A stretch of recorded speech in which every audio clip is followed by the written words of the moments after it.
How do we reconcile the lack of flawlessness that we see around us with our expectation of perfection to be flawless? Most attempts to explain it begin with the presumption of a single universe and a single timeline. Probably a majority of people assume there's only one universe with one timeline. Of those, some believe in perfection, others don't. There's some who believe in a perfect God, but God doesn't interact with the universe even if God created it. Those are what you call deists.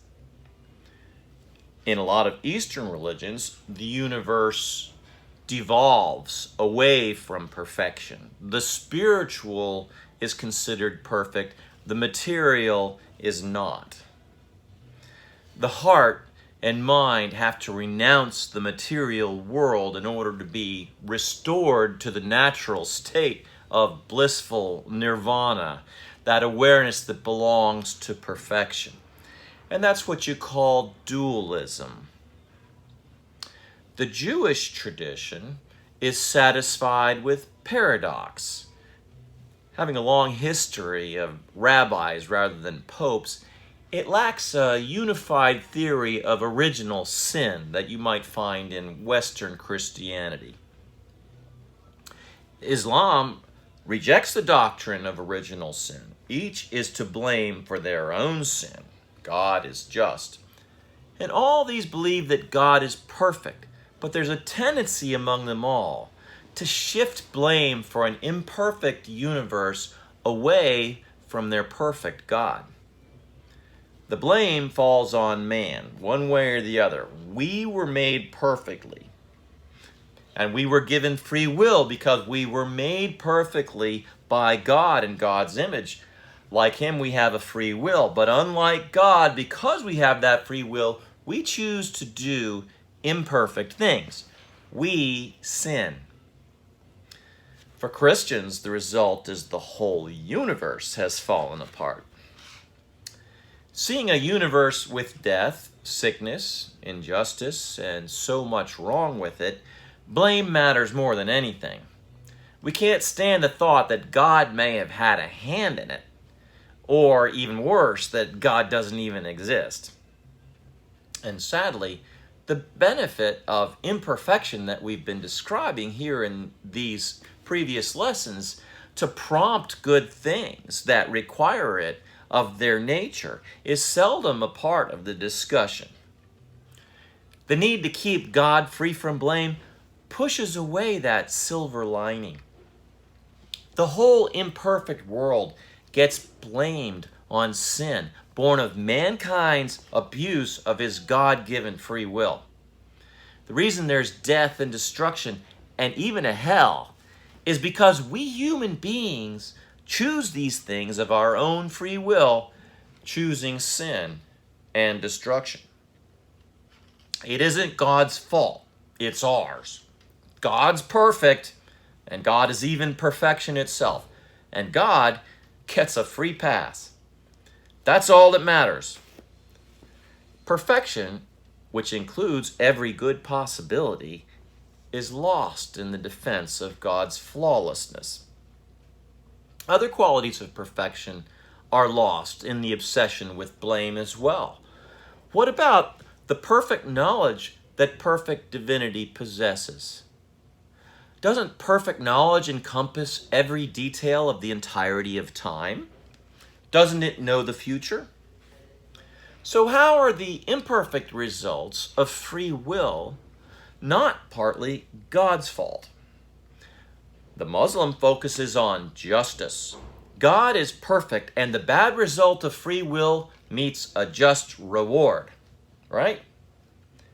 Now let's say an aerospace engineer creates a flawless airplane, and he's also in charge of who will fly the plane as the CEO of an airline company, right?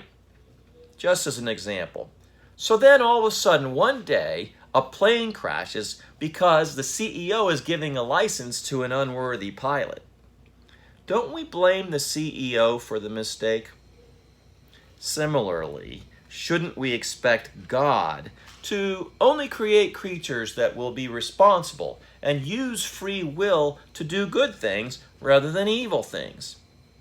Can't evil be avoided that way? But that's not what we see. God has to share the blame for an imperfect universe. It doesn't matter whether he's just and puts the bad pilot into prison after he crashes the plane. Ironically, the Bible supports this. As a side note I should mention, didn't God harden Pharaoh's heart? It's justified if there's a good purpose. And the silver lining in Pharaoh's hardened heart is the deliverance of Israel from an oppressor. If you remember the story, the oppressor is required for prompting the good thing, the miraculous deliverance of a nation. Without oppression, how can there be deliverance? So I don't see anything wrong with letting perfection share blame for bad things. Not when those bad things serve a good purpose, and not when the evil actually doesn't exist. You see, God's not to blame for flaws in the universe if flaws in the universe don't actually exist. Of course, that's easy for me to say because I believe in a multiverse and have already given several ways of explaining how there could be an imperfect world and yet still be perfection. I take the same approach to the Western concept of hell, by the way. Let's think on this. There are a lot of people who actually believe that the abuse of free will can lead to an eternal, inescapable torment from which repentance and mercy will never take place, and where absolutely nothing good exists. How could a perfect God foresee people suffering forever in the total absence of any shade of goodness, yet allow that to happen? Wouldn't it be better to prevent the birth of such a soul in the first place? You may have had this thought before yourself. But slow down and think about what you learned in part 1.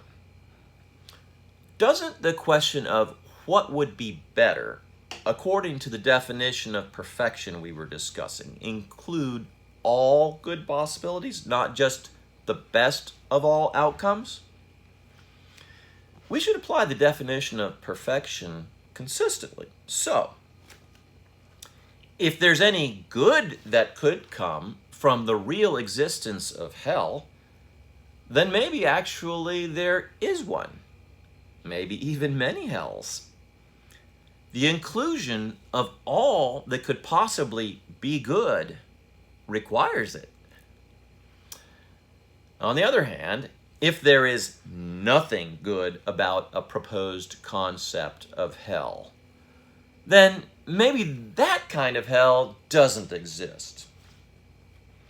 Now, I should point out that the Eastern and Western concepts of hell are very, very different, and I'm going to touch on that in part 4. For now, let me just ask you this.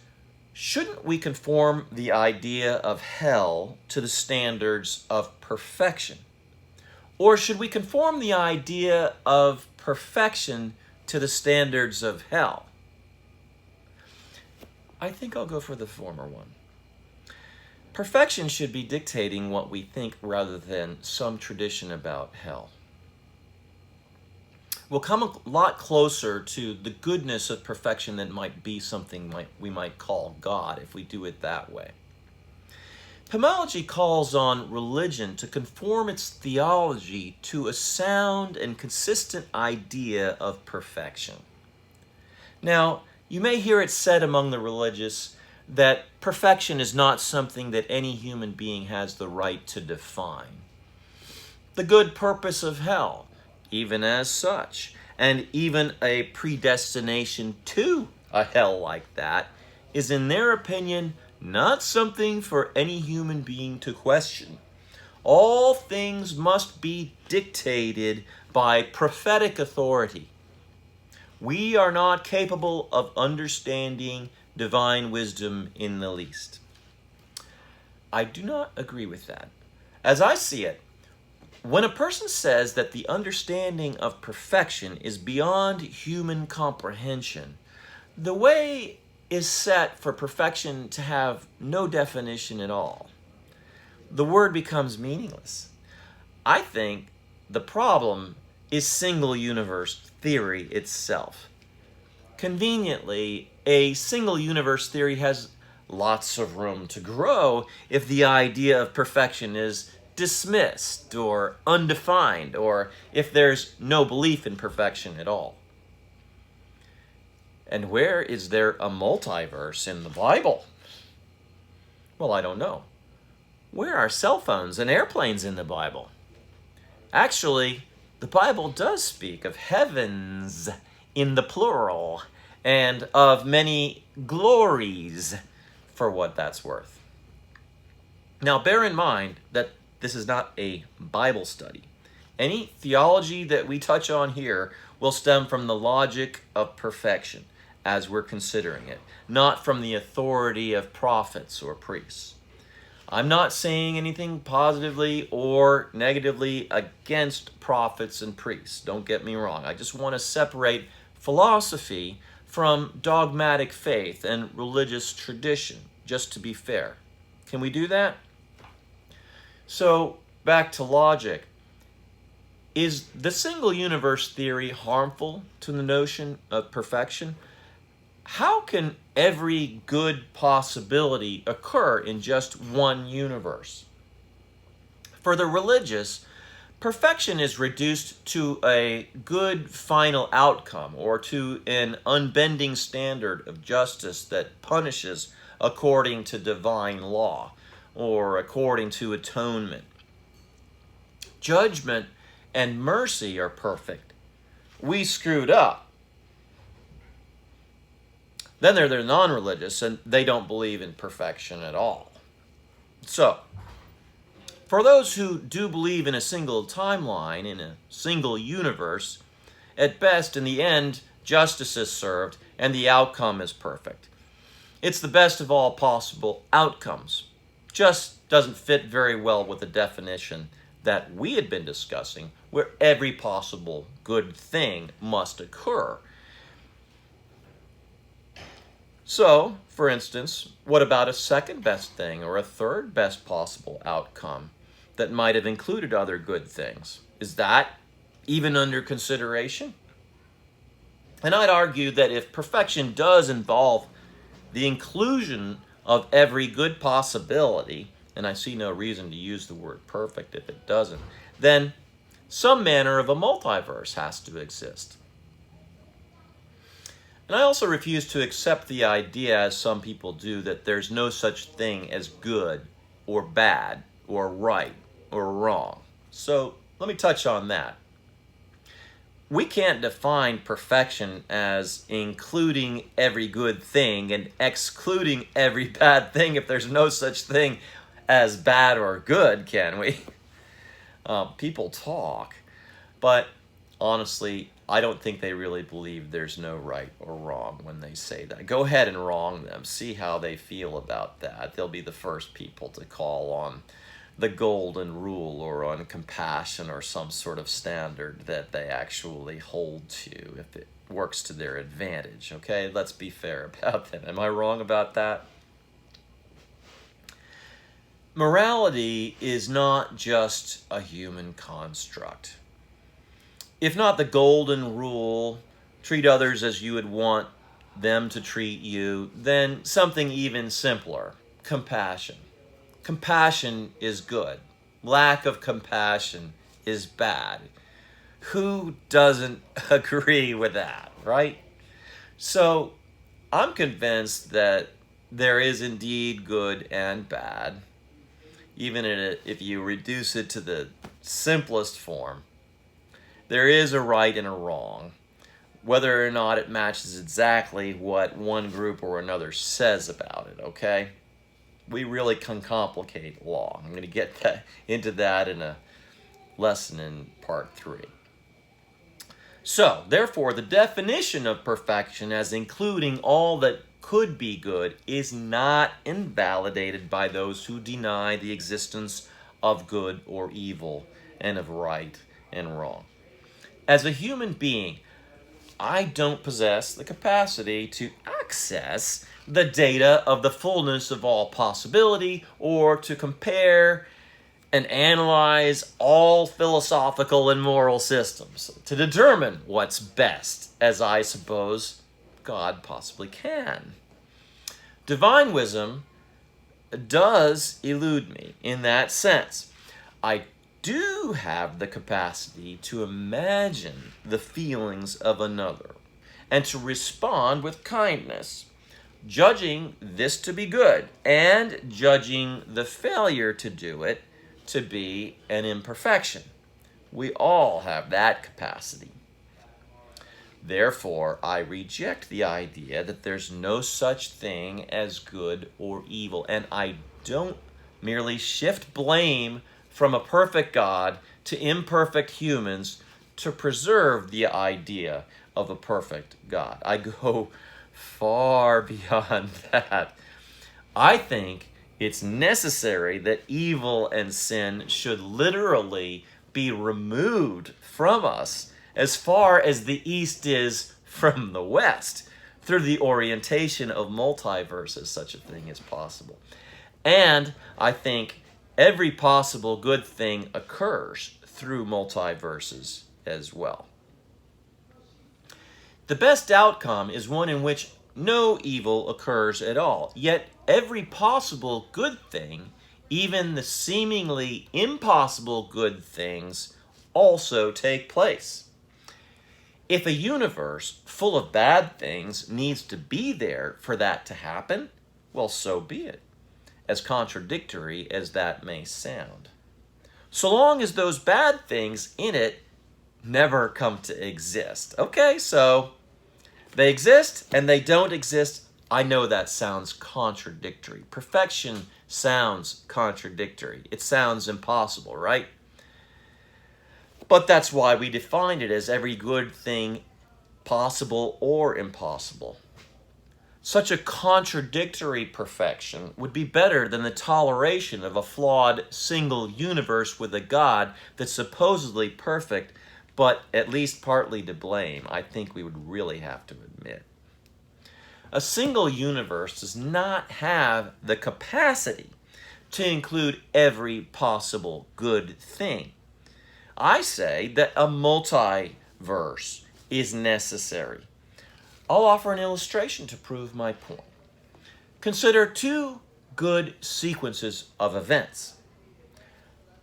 As an example, you fall in love and then you graduate with a useful degree. Call that sequence 1, or there is sequence 2.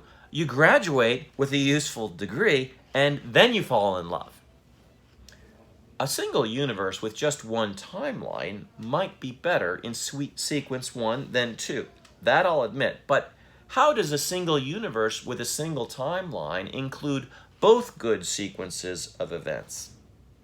Either you fall in love first or you graduate first. Both sequences of events are good. Each event also is good. The effects are very different, though. The story of struggling as a couple while you work for your degree is missing from the second sequence.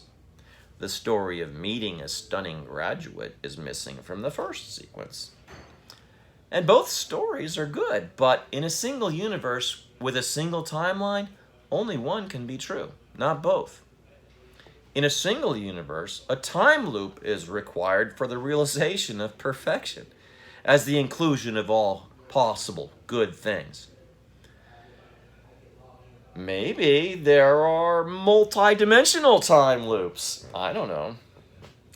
Could those help us include all possible good things and exclude all bad things while maintaining a single universe? Well, possibly.